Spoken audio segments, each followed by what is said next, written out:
సంవత్సరాల తరబడి ఎన్ని మందులు వాడినా మీ మోకాల నొప్పులు తగ్గట్లేదా? ప్రాణ పెయిన్ క్లినిక్ లో అత్యాధునిక చికిత్స. నాగర్ కర్నూలు లోక్సభ నియోజకవర్గం నుంచి శిరీష అలియాస్ బరెలక్క స్వతంత్ర ఎంపీ అభ్యర్థిగా నామినేషన్ దాఖలు చేశారు. రిటర్నింగ్ ఆఫీసర్ ఉదయ్ కుమార్ కు ఆమె నామినేషన్ పత్రాలను అందించారు.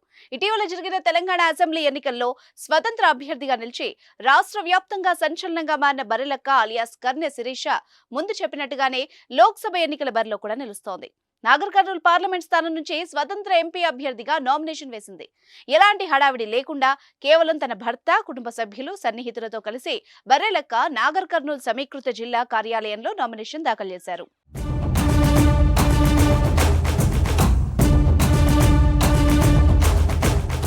అసెంబ్లీ ఎన్నికల్లో నాగర్ కర్నూలు జిల్లా కొల్లాపూర్ నియోజకవర్గం నుంచి పోటీకి దిగిన బరెలక్క రెండు తెలుగు రాష్ట్రాల ప్రజల దృష్టిని ఆకర్షించిన సంగతి తెలిసిందే.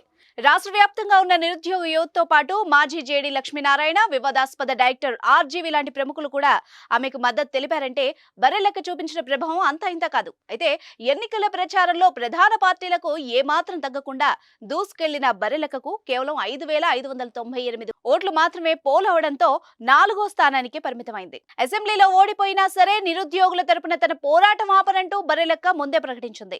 తాను ఏ పార్టీలో చేరనని, లోక్సభ ఎన్నికల్లోనూ స్వతంత్ర అభ్యర్థిగా పోటీ చేస్తానంటూ ప్రకటించింది. అప్పుడు చెప్పినట్టుగానే నాగర్ కర్నూలు ఎంపీ అభ్యర్థిగా బరిలో దిగుతున్నారు.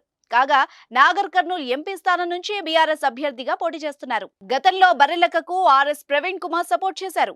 బీఎస్పీలో కూడా ఆహ్వానించినట్టు సమాచారం. అలాంటిది ఇప్పుడు అదే ఆర్ఎస్పీ ప్రవీణ్ కుమార్ మీదే ప్రత్యర్థిగా బరెలక్క పోటీకి దిగుతుండడం సర్వత్రా చర్చనీయాంశంగా మారింది. అయితే ఇటీవలే తన స్నేహితుడు, సమీప బంధువు వెంకటేష్ తో బరెలక్క ఘనంగా పెళ్లి చేసుకున్న విషయం అందరికీ తెలిసిందే.